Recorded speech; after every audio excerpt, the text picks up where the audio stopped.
इस वीडियो राष्ट्रीय विज्ञान दिवस भाग 1 में सभी विद्यार्थियों का स्वागत है। नेशनल साइंस डे राष्ट्रीय विज्ञान दिवस प्रतिवर्ष 28 फरवरी को मनाया जाता है। 28 फरवरी 1928 को भारत के महान वैज्ञानिक चंद्रशेखर वेंकट रमन ने उनके द्वारा की गई खोज scattering of light by molecules की घोषणा की थी, जिसे बाद में रमन इफेक्ट, रमन प्रभाव के नाम से जाना गया। डॉक्टर चंद्रशेखर वेंकट रमन का जन्म 7 नवंबर 1888 को तिरुचिरापल्ली में हुआ था। उनके पिता भौतिकी के शिक्षक थे। उन्होंने बीए अच्छे नंबरों से पास किया भौतिकी विषय के साथ, और कॉलेज में सर्वाधिक नंबर उनके आए। उसके बाद उन्होंने डिप्टी अकाउंटेंट जनरल की नौकरी कलकत्ता में की, लेकिन उनका मन विज्ञान और प्रयोगों में लगा रहता था, वैज्ञानिक प्रयोगों में। तो वो Indian association for cultivation of science से जुड़ गए और अपने शोध कार्य करते रहे। एक दिन उनके विद्यार्थी के.एस. कृष्णन ने उनको बताया कि कॉम्पटन इफेक्ट के लिए नोबेल पुरस्कार मिला। कॉम्पटन इफेक्ट ये होता है कि एक्सरे का स्कैटरिंग होता है।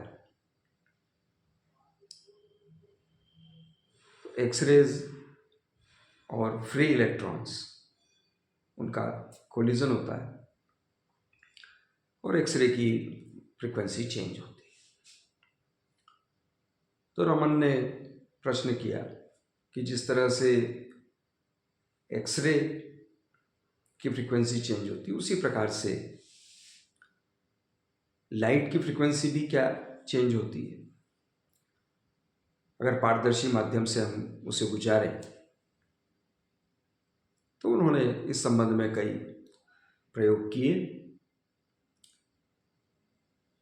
और प्रयोगशाला में एक साधारण स्पेक्ट्रोस्कोप जो उन्होंने विकसित किया था, उसकी सहायता से उन्होंने यह ज्ञात किया कि जो लाइट है, जो प्रकाश है, जो विजिबल लाइट है, वो जब पारदर्शी ट्रांसपेरेंट मीडियम से गुजारते हैं तो उसकी फ्रीक्वेंसी में चेंज आता है, और उसमें मूल जो रेखा होती है प्रकाश की, उसके अतिरिक्त 2 अन्य रेखाएं भी होती हैं, जिन्हें हम स्टोक्स लाइन और एंटी स्टोक्स लाइन कहते हैं, जिसकी फ्रीक्वेंसी मूल प्रकाश की फ्रीक्वेंसी से कुछ ज़्यादा और कुछ कम होती है। तो जो डिफरेंस होता है, that is known as Raman shift, Raman हटाव। जो रमन प्रभाव होता है वो ये, उसका एक्सप्लेनेशन, थ्योरेटिकल एक्सप्लेनेशन ये है कि जो लाइट जब किसी पदार्थ पर पड़ती है तो उसके अणु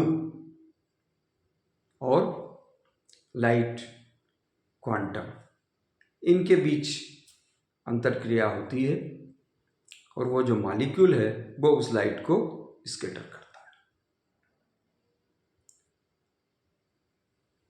तो मॉलिक्यूल में वाइब्रेशनल स्टेट्स होती हैं, रोटेशनल स्टेट्स होती हैं। तो उनकी जो वाइब्रेशनल और रोटेशनल घूर्णीय अवस्थाएं और काल्पनिक अवस्थाएं जो होती हैं, उनसे यह परिवर्तन होता है। तो इसका जो थ्योरेटिकल एक्सप्लेनेशन है वो क्वांटम मैकेनिक्स के आधार पर दिया जाता है, और जो कैलकुलेशंस करते हैं उन कैलकुलेशन से हम मॉलिक्यूल की स्ट्रक्चर के बारे में महत्वपूर्ण जानकारी प्राप्त करते हैं।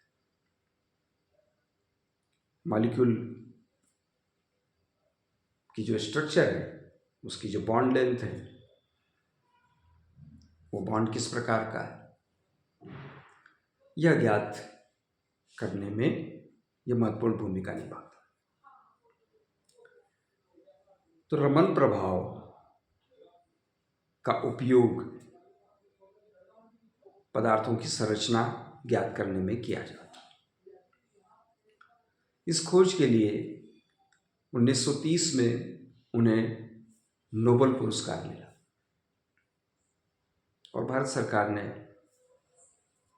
उन्हें भारत रत्न प्रदान किया। रमन प्रभाव का उपयोग करके न केवल बहुत सारे पदार्थों की आणविक संरचना ज्ञात की जाती,